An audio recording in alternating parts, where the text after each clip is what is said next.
Programang ito ay rated SPG. Striktong patnubay at gabay ng magulang ang kailangan. Maaaring may masiselang tema, lengguwahe, karahasan, sexual, horror o droga na hindi angkop sa mga bata.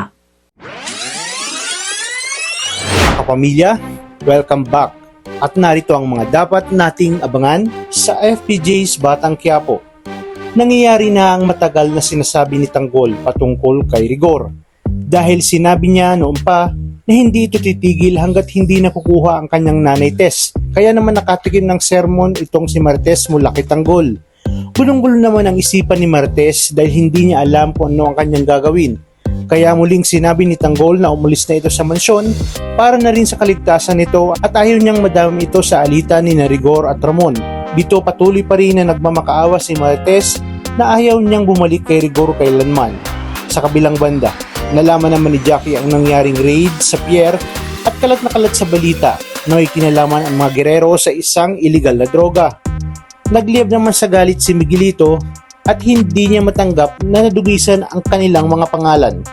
Habang sa mansyon naman ng mga Montenegro ay humingi na ng tulong si Ramon kay General Ribas at kutob niya umano na nakuha lahat ng NADCOM ang mga kargamento.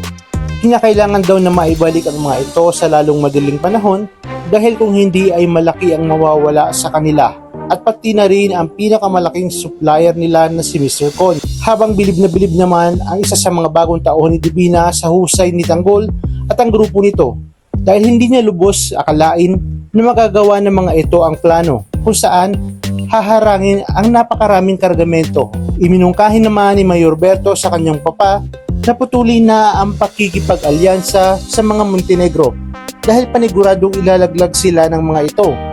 Tinanong naman ni Olivia si Roberto kung ano ang kanyang plano, kaya dito sinabi ni Roberto na babalikan niya ang mga Montenegro at gagawa siya ng lehitimong aksyon para malinis ang kanyang pangalan.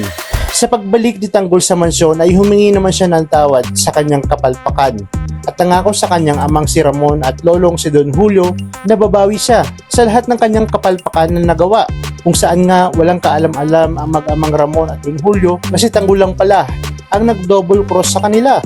Sa inyong palagay, sa oras na malaman ni Ramon ang ginawang ito ni Tanggol, magtitiwala pa kaya ito sa kanyang anak o ituturing niya itong kaaway kahit na anak niya pa ito dahil mas magiging mahalaga kay Ramon ang kapangyarihan at pera?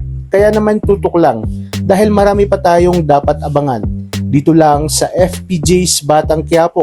Maraming salamat sa inyong panonood at pagpalain tayong lahat, kapamilya.